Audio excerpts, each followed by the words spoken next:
지금은 현명한 어머니와 함께 가정을 이루며 잘 살게 되었지만 아버지가 많이 힘들어했다는 것만 건너 들었습니다. 할머니가 원하던 것처럼 언제나 화목했던 우리 집은 경제적으로도 안정되어 있었고 남들이 다 부러워하는 흡사 드라마에서나 나올 법한 내외적으로 완벽한 가정이었어요.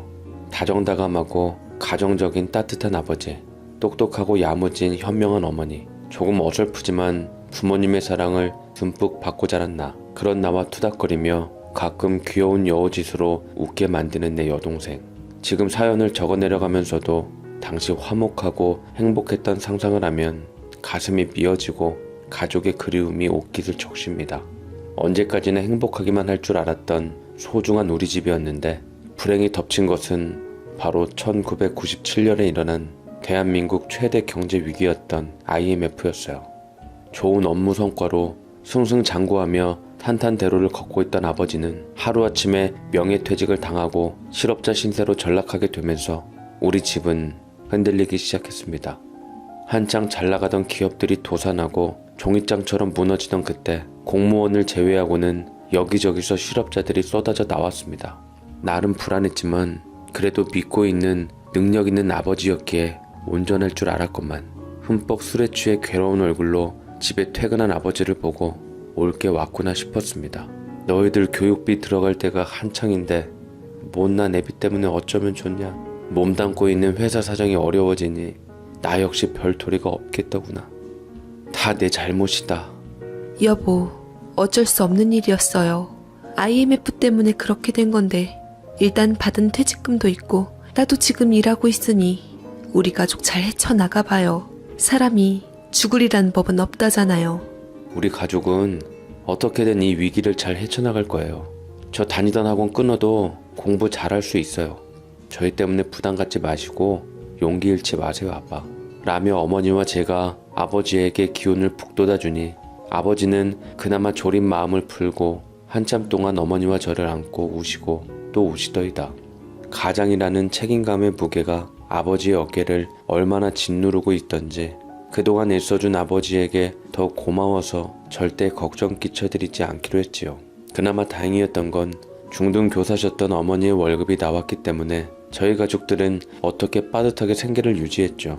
우리 가족은 어려운 가운데서도 희망을 잃지 않고 제 역할을 해냈습니다. 밥벌이를 잃게 된 아버지는 어머니가 나간 후 집안일을 하며 저희 도시락도 싸주고 하셨는데 평소 어머니를 많이 도와주셨던 덕에 능숙하게 잘 해내셨습니다. 그러나 할머니는 그게 못마땅한 모양이었어요. 소식이 어떻게 전해졌는지 느닷없이 2시간 거리에 살고 계시던 할머니가 고모와 함께 와 삿대질을 하며 집안을 확 들었다 놨다 하셨습니다. 우리 잘난 아들을 어딜 감히 집안일을 시켜. 교사 며느리랍시고 그렇게 예뻐하고 자랑하고 다녔건만 네가 어떻게 이럴 수가 있냐. 너 같은 게 교사이니 그 학생들이 뭘 보고 배우겠어? 너 한 번만 우리 아들 부엌에 들어가게 하면 내가 학교로 찾아가서 한바탕 뒤집어 엎어놓을 줄 알아. 감히 꼴랑 몇 푼 번다고 우리 아들 변변찮다고 무시하려면 당장 이혼하거라. 내가 살아있는 한 절대 이 꼴은 못 본다. 라며 집안 물건을 엎어버리시고 난리를 치셨어요. 아버지는 절대 애들 엄마가 시킨 거 아니라고 가장이 된 아내를 위해 뭐라도 하고 싶었다고 응수했지만 할머니의 귀에는 들어오질 않았습니다. 어디 가서도 사랑받던 우리 어머니는 졸지에 남편 부려먹는 악처가 되어버렸죠. 아버지는 그런 어머니에게 미안해서 퇴직금으로 뭐라도 해보려고 노력했지만 경제적으로 워낙 타격 있는 시대였기에 쉽지는 않았습니다. 각종 장사하며 주식이며 여러 가지 수완을 부리려고 했지만 하는 것마다 적자를 보다가 결국 빚까지 지게 되어 오히려 큰 짐이 되고 말았습니다. 거기다 사기까지 당해서 풍족했던 우리는 살던 아파트를 팔고 경기도 외곽의 작은 반지하 빌라로 이사가게 되었어요. 어머니는 어떻게든 막아보려고 했다가 무섭게 늘어나는 빚의 이자 때문에 평생 몸담고 싶으셨던 학교를 떠나게 되었습니다. 퇴직금으로 아버지의 빚을 메운 뒤 학원에서 강의를 하시게 되시며 빚을 갚아나가도록 노력했습니다.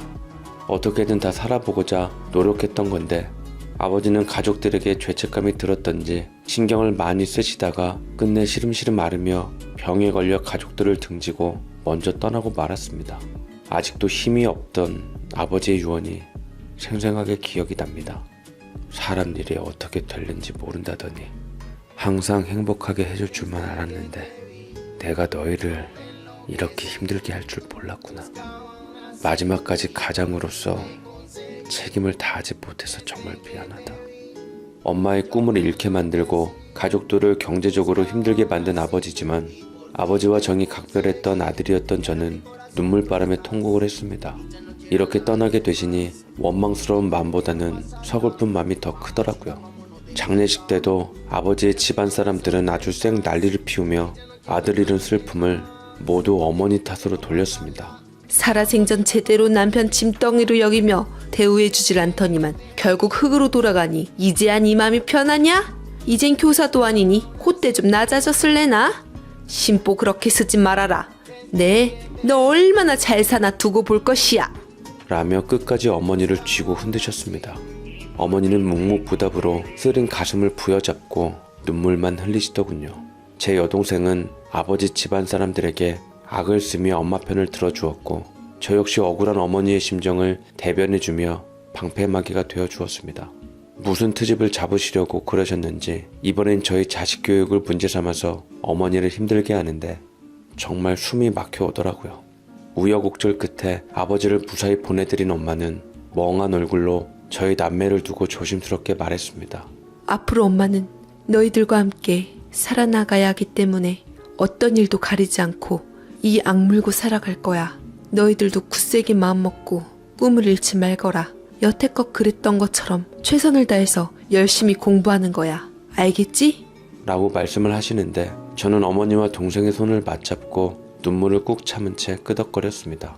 저희는 아버지를 떠나보낸 후 공허한 채 서로를 다독이며 하루하루를 살아갔습니다. 하지만 경제적으로 어려운데 학원이라고 버틸 여력이 있을까요?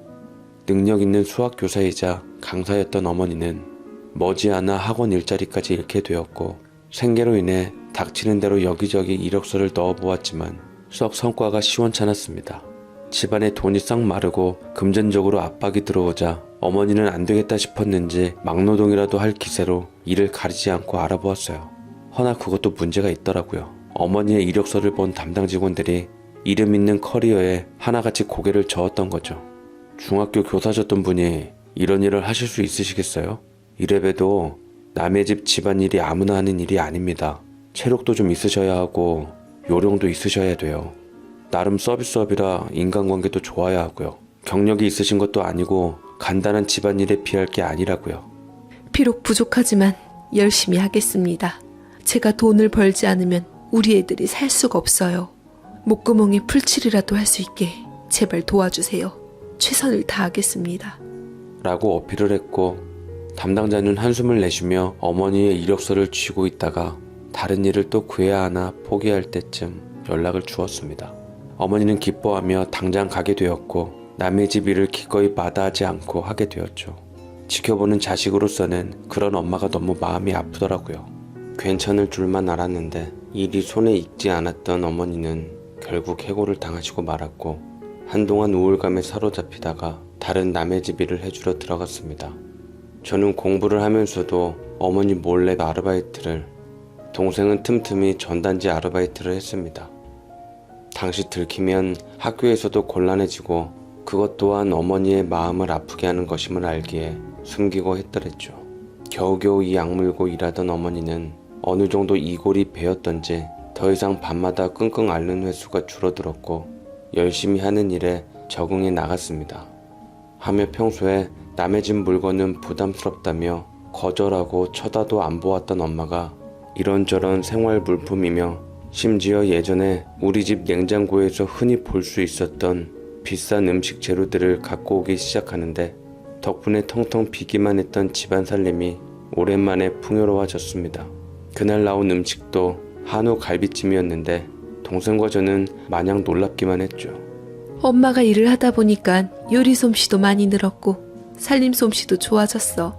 체력도 붙으니까 따로 운동 안 해도 건강해지는 것 같고 너희들은 엄마가 다 해줄 테니까 아무 걱정 말고 맛있게 먹고 공부 열심히 해. 알았지? 라고 하시는데 그때는 어머니의 밝은 표정 뒤에 부분적으로 그늘이 져 있었다는 것을 미처 알지 못했습니다. 어쨌거나 맛있는 음식을 먹으니 좋더라고요. 중간중간 어머니 입에도 넣어드렸으나 어머니는 고기가 소화가 안 돼서 싫다고 하시며 거절했습니다. 그러다가 얼마간의 시간이 흘렀을 때 어느 날 어머니가 출근하면서 생각지도 못한 말씀을 하셨습니다.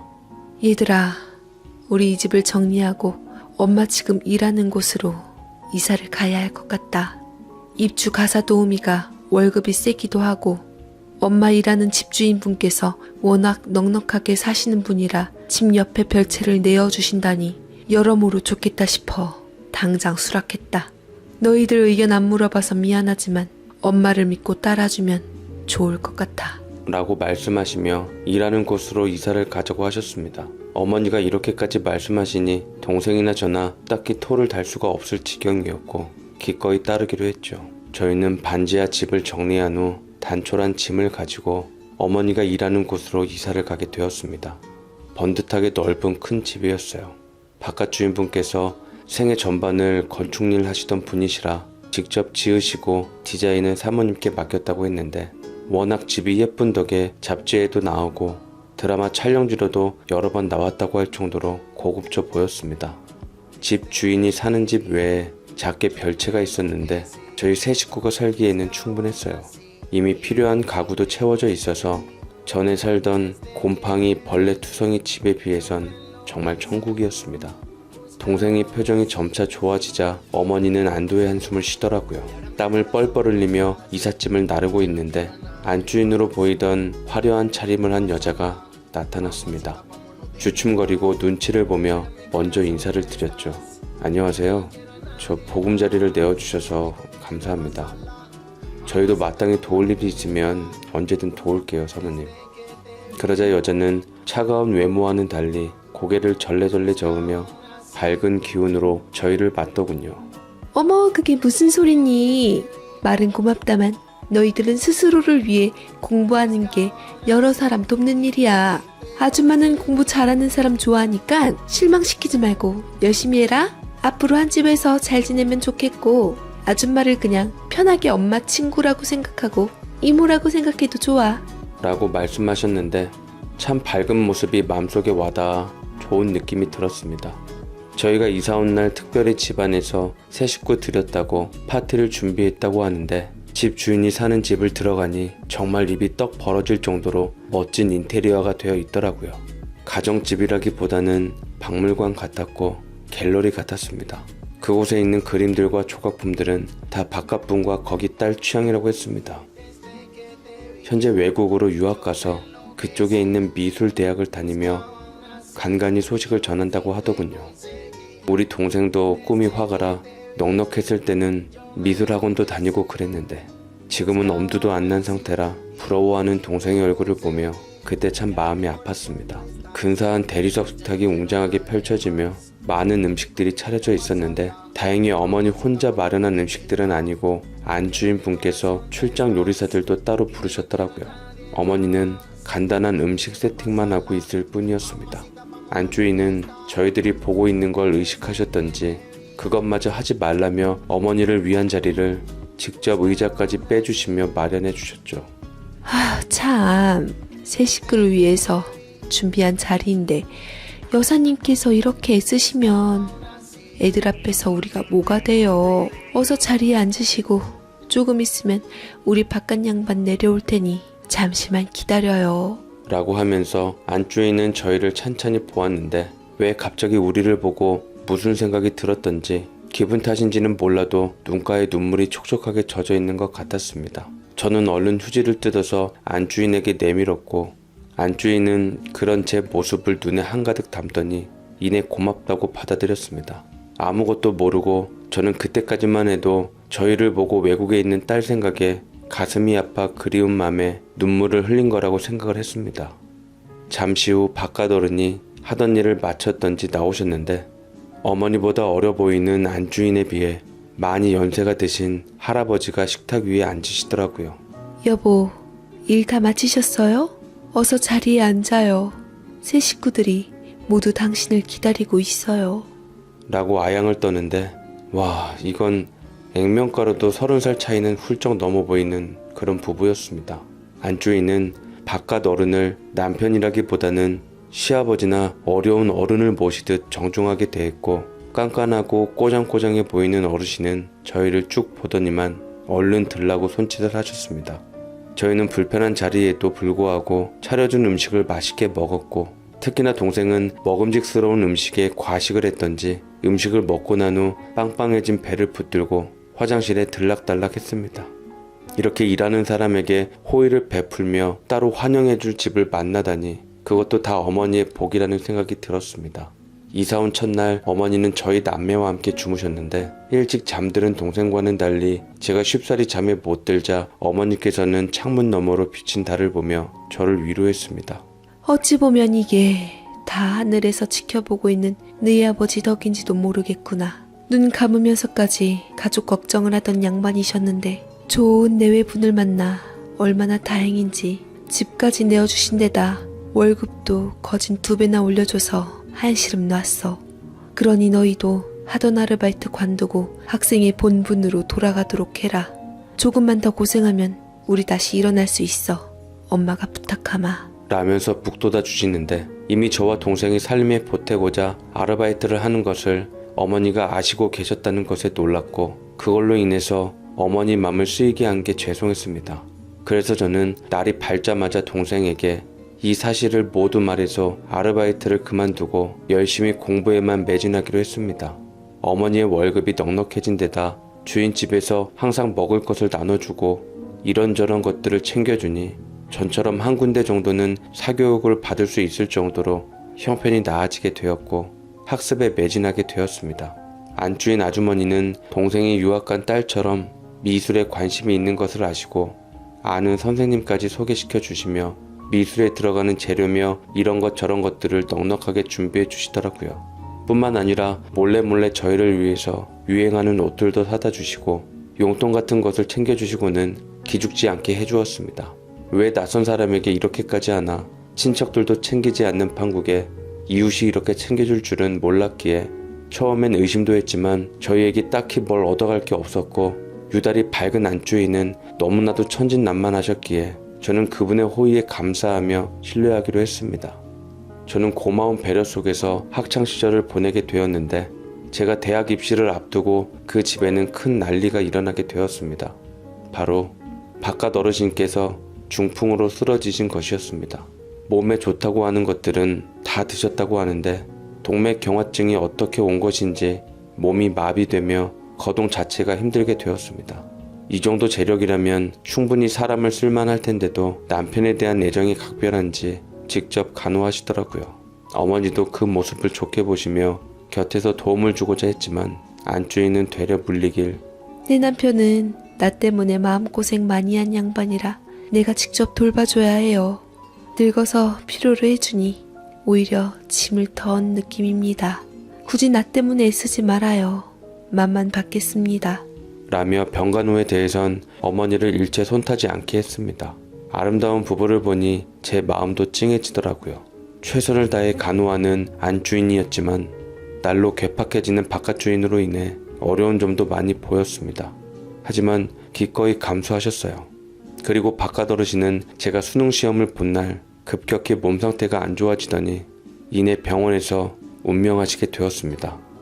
저희도 장례식장에 가게 되었는데, 안주인은 아무래도 바깥 어르신의 후처였던지 본 자식들과의 관계도 썩 좋지 않은 듯하고, 문상객들이 줄을 잇는 과정에서도 재산을 앞선 막말들이 오가서 저는 아버지가 돌아가실 때 장례식을 기억하게 되었습니다.